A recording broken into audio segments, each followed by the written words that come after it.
السلام علیکم ورحمۃ اللہ تعالی وبرکاتہ۔ مرکز اہل سنت جامعہ رضویہ منظر اسلام کے یوٹیوب چینل ہم سبق درس نظامی میں آپ کا خیر مقدم ہے۔ پیارے بچوں، جنہوں نے اب تک ہمارے چینل کو سبسکرائب نہیں کیا ہے وہ ضرور سبسکرائب کر لیں اور بیل آئیکن یعنی گھنٹی بھی بجا دیں تاکہ ہر ویڈیو کی نوٹیفیکیشن اطلاع اپلوڈ کرتے ہی آپ تک پہنچ جائے، اور اپنے ساتھیوں سے بھی شیئر کرنا نہ بھولیں تاکہ ان کو بھی فائدہ حاصل کرنے کا موقع ملے، اور بات پسند آئے تو لائک بھی کیا کریں اور اپنے قلبی تأثر کو ضرور کمنٹ کر کے بتائیں۔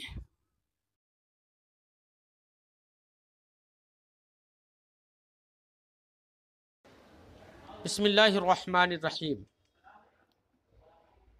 فاتخذ سبیلہ فی البحر سربا۔ اس سے پہلے آیت کریمہ میں یہ بتایا گیا کہ حضرت موسیٰ علیہ السلام اور ان کے خادم حضرت یوشع بن نون دونوں لوگ مجمع البحرین پہنچے اور وہاں پر آرام فرمایا، تو حضرت یوشع بن نون جو کہ مچھلی یا کھانے وغیرہ توشہ کے جو محافظ تھے، وہ وہاں پر مناظرہ دیکھ رہے تھے۔ منظر انہوں نے دیکھا کہ مچھلی زندہ ہوئی، اور زندہ ہونے کے بعد کیونکہ حضرت خضر علیہ السلام وہاں پر وضو فرماتے تھے، اس کی وضو کی طریقی تراوٹ اسے پہنچی جس کی وجہ سے وہ زندہ ہو گئی۔ اس سے پتہ چلتا ہے کہ اولیاء اللہ کے جسم سے مس کیا ہوا جو پانی ہوتا ہے وہ پانی بھی لوگوں کے مردہ لوگوں کو زندگی بخشتا ہے، مردہ چیزوں کو زندگی بخشتا ہے۔ اب اس کے بعد یہ بتایا فاتخذ سبیلہ فی البحر سربا، تو وہ جب مچھلی زندہ ہو گئی تو اس نے اپنا راستہ سمندر میں بنا لیا۔ سرب وہ راستہ کہلاتا ہے جو اوپر سے نیچے کے لیے جائے، اس کو سرب کہتے ہیں۔ تو اس نے سرب یعنی مچھلی جو کہ زندہ ہو گئی، اس نے وہ تھی تو خشکی میں، لیکن خشکی سے کس کی طرف راستہ بنا لیا؟ تری میں جانے کے لیے، یعنی سمندر میں جانے کے لیے اس کا راستہ بن گیا۔ بلکہ کہا جاتا ہے کہ جب وہ سمندر کے پانی میں گھسی اور وہ آگے بڑھی تو جدھر جاتی تھی ادھر اس کا جو راستہ جو بنتا تھا وہ اس راستے میں پانی آپس میں نہیں جڑتا تھا۔ فرماتے فاتخذ سبیلہ فی البحر سربا، تو اس نے اپنا راستہ سمندر میں بنا لیا۔ اے اتخذ طریقا لہ من البر الی البحر، اس نے خشکی سے سمندر کی طرف راستہ بنا لیا۔ سربن کے بارے میں بتا رہے ہیں کہ یہ نصب علی المصدر، یہ مفعول مطلق ہونے کی وجہ سے مصدریت کی بنا پر یہ منصوب ہے سربن۔ تو جب مفعول ہے، یہ مفعول مطلق ہے تو اس کا فعل محذوف ہوگا۔ فعل ہے سربا یسرب نصرا سے، اس کا معنی ہوتا ہے وہی راستہ بنانا، یعنی اوپر سے نیچے کی طرف جانا۔ ٹھیک ہے، تو سربا سربن اس طریقے سے فعل محذوف کا یہ مفعول مطلق ہوگا۔ فرماتے ہیں سربا نصب علی المصدر، یہ مصدریت کی بنا پر منصوب ہے، اور اصل عبارت ہوگی اے سربا فیہ سربن، سمندر میں اس نے راستہ بنا لیا، یعنی دخل فیہ وستربہ، یعنی سمندر میں وہ داخل ہو گئی، وستربہ، اور اس کو راستہ اس نے اختیار کیا، راستہ بنا لیا۔ اس طربہ کا معنی راستہ اختیار کرنا۔ تو سربہ اے دخل فی البحر، وستربہ یعنی وستربہ اے اتخذہ طریقہ، تو اس نے اپنا راستہ بنا لیا، یہ معنی بتایا۔ فرماتے ہیں آگے فلما جاوزا، تو جب حضرت موسیٰ اور حضرت یوشع بن نون دونوں آگے بڑھ گئے، جاوزہ یجاوزو مجاوزتاً آگے بڑھ جانا، تجاوز کر جانا۔ مجمع البحرین کہاں سے آگے بڑھ گئے؟ دو سمندروں کے ملنے کی جگہ سے، یعنی جو مجمع البحرین جہاں پر وہ ٹھہرے تھے، پھر وہاں سے اٹھے اور وہاں سے اور آگے چل دیے۔